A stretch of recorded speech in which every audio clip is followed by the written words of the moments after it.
بسم الله الرحمن الرحيم. يسبح لله ما في السماوات وما في الأرض الملك القدوس العزيز الحكيم. هو الذي بعث في الأميين رسولا منهم يتلو عليهم آياته ويزكيهم ويعلمهم الكتاب والحكمة وإن كانوا من قبل لفي ضلال مبين. وآخرين منهم لما يلحقوا بهم وهو العزيز الحكيم.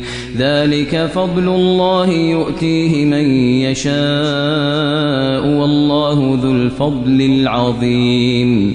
مثل الذين حملوا التوراة ثم لم يحملوها كمثل الحمار يحمل أسفارا بئس مثل القوم الذين كذبوا بآيات الله والله لا يهدي القوم الظالمين. قل يا أيها الذين هادوا إن زعمتم أنكم أولياء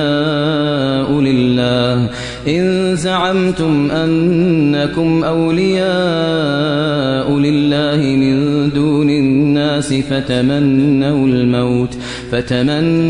الموت إن كنتم صادقين ولا يتمنونه أبدا بما قدمت أيديهم والله عليم بالظالمين.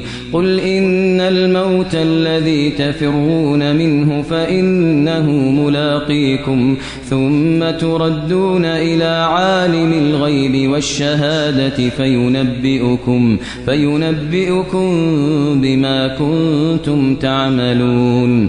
يا أيها الذين آمنوا إذا نودي للصلاة من يوم الجمعة فاسعوا إلى ذكر الله وذروا البيع ذلكم خير لكم إن كنتم تعلمون.